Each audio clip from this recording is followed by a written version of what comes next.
Hai, halo, apa kabar Indonesia? Selasa 18 Juni 2024, pertemuan ekonomi, manajemen, dan korupsi masih menjadi diskusi kita.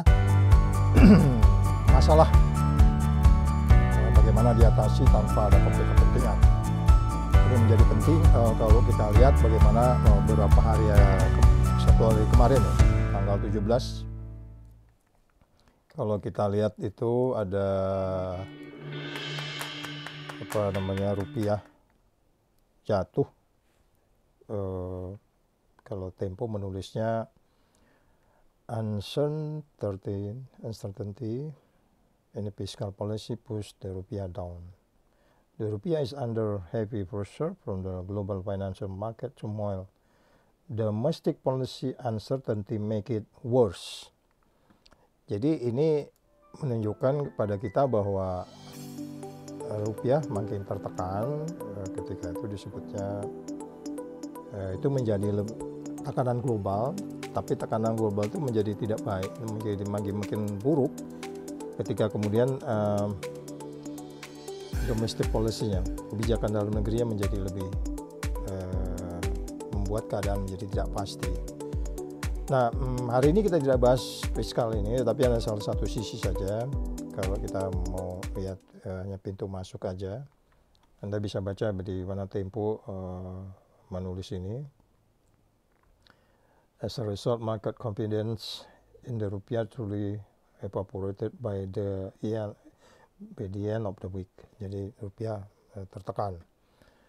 Jadi maksudnya kita hari ini tidak membahas itu lebih lanjut, tapi kita bahas sebenarnya yang banyak dibicarakan beberapa hari ini, bagaimana sebenarnya ibu kota ini, yang menurut saya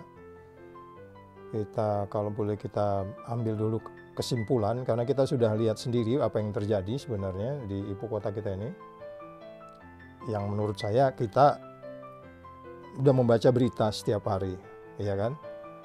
Seperti apa sebenarnya itu dibangun dari mulai tahun 2000, katakanlah 2019. Kalaupun Bung Karno merencanakannya pada tahun 60 pernah dibicarakan di tempatnya di Palangkaraya, kemudian ini pindah ke Penajam ya. Ini menjadi menarik kita lihat detail paling tidak apa masalahnya. Kalau saya melihat ada 5 masalah utama di pembangunan IKN ini sejak pertama kali dicetuskan 2019, direncanakan itu akan terus berlanjut sampai 2045, dari 466 triliun sampai bulan Juni ini. Dari berbagai sumber mengatakan sudah terpakai 72,1 triliun atau 10% dari tahun 2022 sampai 2024. Banyak masalah ya kalau saya lihat ya, bagaimana sebenarnya kita bisa mengatasi persoalan-persoalan itu. Kalau kita dari awalnya sampai ujungnya, saya melihatnya ada 3 masalah utama, dan kemudian ada 2 masalah katakanlah sekunder dan primernya. Dan sekunder primer itu membagi kategori, bukan berarti kemudian kalau yang utama ini diselesaikan 3 utama terus kemudian yang 3 ini tidak penting gitu. Tapi itu disebutnya hanya dari sisi bagaimana kita bisa mengelola manajemennya gitu. Jadi kalau kita lihat, pertama saya melihat bahwa masalah utama dari IKN ini adalah masalah primer. Yang pertama itu adalah pendanaan dan keuangan. Kita tahu masalah terbesar pendanaan belum sepenuhnya jelas. Berharap pada swasta asing, karena negara belum tentu juga mampu membiayai itu, tapi nggak ada yang datang-datang juga. Beberapa kali disebutkan di media bahwa dijanjikan datang, disebutkan sudah datang, tapi tidak hadir. Ini masalah primer yang kalau kita bicarakan tadi tahun 2019 sampai 2045, ini menjadi menarik. Ke depan ini sebenarnya akan menjadi apa? Beberapa orang bahkan sedikit membuatnya, saya nggak menurutnya meng-exaggerated ya, melebih-lebihkan, tapi potensi mangkraknya dinilai sebagai tinggi akibat dari masalah pertama ini tidak terselesaikan dari awal mengenai masalah pendanaan. Jadi kalau kita katakan pendanaan itu menjadi penting, ya pastilah menjadi penting, karena oleh sebab itu bagaimana ada sejak awal itu direncanakan menjadi menarik perhatian kita. Seperti apa sebenarnya kita bisa menjalankan rencana-rencana yang dibuat itu, apalagi kalau kronologis pembuatan itu pun tidak menunjukkan, pelaksanaan itu tidak menunjukkan adanya upaya-upaya yang terlihat direncanakan dengan baik. Itu tercermin kalau kita lihat dari masalah primer kedua. Masalah primer kedua itu kan adanya persoalan lingkungan dan keberlanjutan. Bahkan di era global ini kan orang sudah bicara bagaimana sebenarnya kalau isunya global itu kita bicara pemanasan global, bicara sustainability, bicara tidak hanya bicara manusia tapi bicara hewan, bicara ekosistem, ya. Terlebih di situ itu menimbulkan keraguan. Jadi artinya lingkungan dan keberlanjutan lingkungan, sustainability-nya. Kekhawatiran besar itu dampaknya terhadap lingkungan ini muncul dari adanya apa yang disebut sebagai AMDAL-nya yang disebut-sebut tidak menunjukkan sebuah upaya yang sustainable sejak awal. Orang bicara juga di sana hutan monokultur dan seterusnya. Dan bagaimana juga mengenai kelanjutan dari lingkungan. Tapi ada sejumlah janji yang disampaikan bahwa pemerintah bisa mengatasi itu. Kita lihat saja kalau lingkungan yang dirusak bagaimana mengatasinya, ya tentu perlu waktu karena hutan di situ juga udah puluhan ribu tahun dibentuk. Bagaimana kita bisa mengatasinya? Nah, kemudian ini juga terkait dengan persoalan ketiga. Persoalan ketiga itu adalah juga masih masalah primer ketiga, yaitu keterlibatan dan persetujuan masyarakat lokal. Keterlibatan dan persetujuan masyarakat lokal ini sampai hari ini beberapa hari lalu juga ada unjuk rasa. Kritik kurangnya keterlibatan dan konsultasi masyarakat lokal. Ini juga akhirnya menimbulkan pertanyaan, apalagi yang di luar lokal. Yang lokal saja disebutkan tidak membawa suatu informasi yang kita peroleh bahwa sejak awal mereka dilibatkan untuk kemudian bisa menjalankan apa yang disebut sebagai katakanlah pembangunan yang membangun sebagaimana kearifan lokalnya. Karena kearifan lokal ini menjadi penting kalau kita bicara dukungan masyarakat lokal, terus kearifan lokal. Tujuan utamanya juga tadi untuk mendistribusikan perekonomian, mendistribusikan pemerataan, agak berbeda dengan awal dari menempatkan pusat pemerintahan di Palangkaraya. Ide pertama memindahkan kota itu, ibu kota. Nah, kemudian masalah yang sekunder yang kita sebut sebagai masalah keempat adalah di sini ada terlihat bahwa perencanaan infrastruktur yang tidak matang. Tidak matang itu diantaranya kekhawatiran ketersediaan air bersih, listrik, transportasi. Terus kemudian bagaimana infrastruktur ini mendukung populasi yang diproyeksikan akan tinggal di wilayah itu. Ini juga pertanyaan-pertanyaan yang sampai hari ini belum bisa kita lihat mendapatkan satu jawaban yang meyakinkan bahwa proyek ini sustainable dan kemudian tidak menimbulkan dampak yang lebih buruk terhadap situasi sosial masyarakat dan seterusnya. Artinya orang tinggal di sana, kalau kita bicara memajukan kesejahteraan umum, baik including pegawai negeri dan petugas-petugas keamanan dan lain-lain, ini menjadi menarik kalau kita masih memikirkan bahwa pembangunan itu harus sustainable, tidak dari lingkungannya, juga karir, kesehatan, kesejahteraan, keamanan, dan seterusnya. Sehingga ini banyak diperbincangkan. Kalau mau dibuat detail-detailnya, masalah perencanaan infrastruktur ini, bahkan kalau BPK kemarin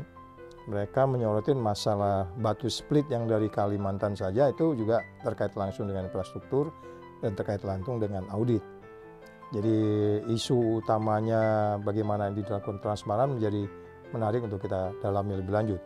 Persoalan yang kelima dalam pikiran saya adalah masih masalah yang sekunder juga, yaitu masalah hukum dan regulasi. Sejak awal memang proses hukum dan regulasi pemindahan ini memiliki ketidakjelasan. Sebagaimana kita tahu, dengan prosesnya yang begitu cepat, proses pembentukan undang-undangnya, terus kemudian proses pendanaannya, dan sehingga regulasi pemindahan juga memiliki nilai-nilai ketidakjelasan sebenarnya. Perdebatan dasar hukum ini, perdebatan dasar dalam hukum ini, pemindahan proses legislasi dan perizinan, saya menyebutnya TAF itu transparansinya bermasalah, akuntabilitasnya bermasalah, free conflict of interest-nya juga bermasalah. Saya menyebutnya TAF, transparan, akuntabel, free conflict of interest. Jadi bebas dari konflik kepentingan. Nah, apa sebenarnya ke depan ini seperti apa? Ini logikanya menjadi terbalik ketika ada persoalan yang kita sebut tadi, adanya persoalan yang menyangkut 5 hal tadi, yaitu terkait dengan pendanaan dan keuangan, kemudian berikutnya adalah masalah yang terkait langsung dengan lingkungan dan keberlanjutan, masalah AMDAL dan lain-lain. Kemudian masalah yang ketiga disebutnya sebagai keterlibatan masyarakat dan persetujuan masyarakat lokal. Ini sebenarnya bagian yang paling utama sebenarnya. Ya, bagaimana kita bicara nasional, lokalnya aja kita sebut saja ada unsur-unsur yang mengabaikan prinsip-prinsip keterlibatan masyarakat sebagai satu bagian yang menentukan dalam pembangunan. Kemudian yang keempat yang tadi kita ulangi lagi tadi, itu adalah apa yang kita sebut sebagai perencanaan infrastruktur yang tidak matang dan seterusnya, sumber air dan lain-lain, listrik dan transportasi. Terus kemudian yang kelima tadi, unsur sekundernya kita ulangi lagi, itu adanya masalah hukum dan regulasi. Ini banyak sekali persoalan. Kemarin juga kita lihat ada persoalan tanah yang masyarakat berunjuk rasa dan seterusnya.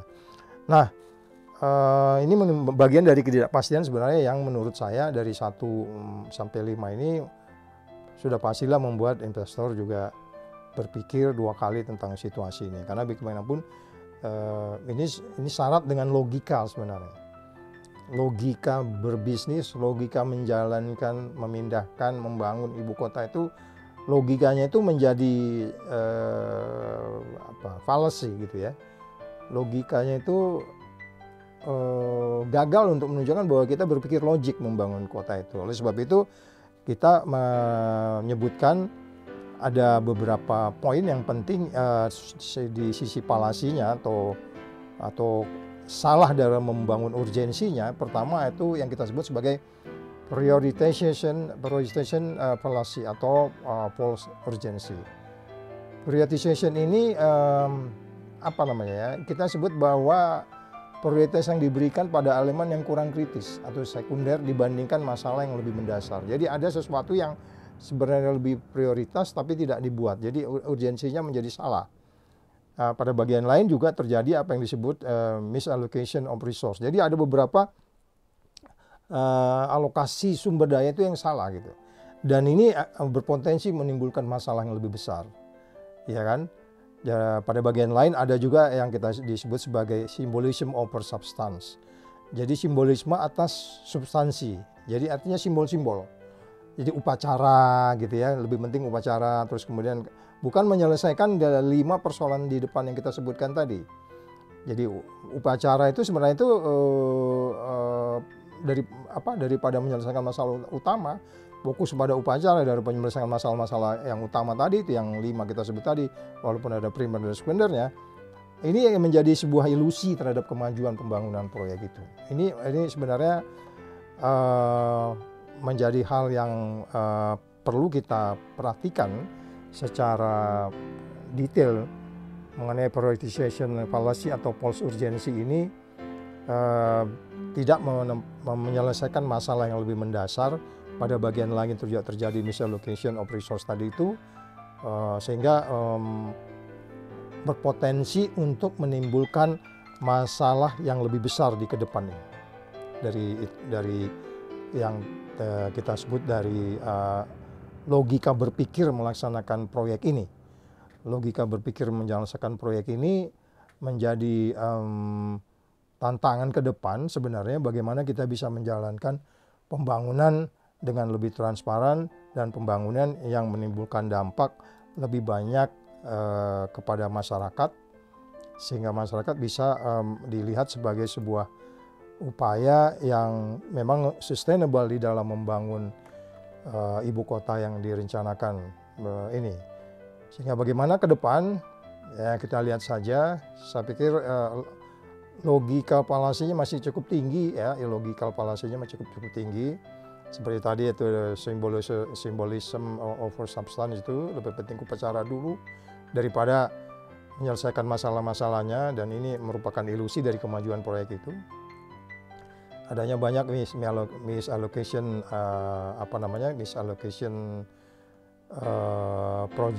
project ya, sehingga ini juga membuat banyak tantangan yang memungkinkan anggaran yang 466 triliun itu kemudian terjadi pembengkakan, kemudian ada persoalan-persoalan penyebaban pembengkakan itu diantaranya kenaikan harga material dan inflasi, penyesuaian desain. Kemarin juga ada diributkan juga soal tadinya nggak dibangun untuk kemudian kegiatan ekonomi, ada seorang tokoh mengatakan itu. Kemudian ada tambahan kebutuhan infrastruktur dan banyak kompleksitas lain yang memungkinkan APBN akan terbebani. Pada bagian lain, kerjasama badan pemerintah dan investasi swasta sejauh ini dicoba untuk menarik dalam dan luar negeri, tapi belum menunjukkan upaya yang menyimpulkan bahwa anggaran yang diperkirakan 468 triliun ini at the end akan bisa menjadi masalah, karena akhirnya akan disebutkan akan meningkat jadi 501 triliun atau lebih ya. Itu ada beberapa analisis begitu. Sehingga kalau kita lihat kembali lagi dari tahun 2022 dari 5,5 triliun, tahun 2023 sekitar 27 triliun, 2024 39,6 triliun, secara keseluruhan yang sudah terpakai di bagian depan tadi kita sebutkan 72,1 triliun. Nah, bagaimana persoalan-persoalan yang muncul yang lain soal infrastruktur dasar, bandara, PPIP dan seterusnya. Ini banyak juga masalah disebut-sebut yang skala kompleksitasnya masih cukup tinggi, dan ini memungkinkan pengelolaan proyek dan perencanaan dieksekusinya dari awal memang bermasalah, baik itu di faktor internal dan eksternal. Eksternal itu diantaranya COVID kemarin dan seterusnya. Dan kalau kita bisa simpulkan bahwa realisasi penggunaan dana yang sudah sebesar 10,9% itu per kuartal pertama 2024 untuk proyek ini menunjukkan bahwa adanya hambatan yang signifikan dalam kemajuan proyek ini. Dan bagaimana ke depan, kita tunggu saja bagaimana ini bisa diselesaikan dengan baik, karena kita sudah mengeluarkan anggaran yang cukup besar sampai sejauh ini, dan itu harus dipertanggungjawabkan, dan hopefully memang harus diaudit. At the end nanti itu harus diaudit sebesar 72,1 T itu sudah apa saja, di mana, bagaimana dilaksanakan, karena ada audit, tidak hanya audit keuangannya tapi audit kinerja juga. Sekali lagi, ini negara kita, ini negeri kita, dan mari kita bangun sama-sama. Until then, see you next time. Okay, bye.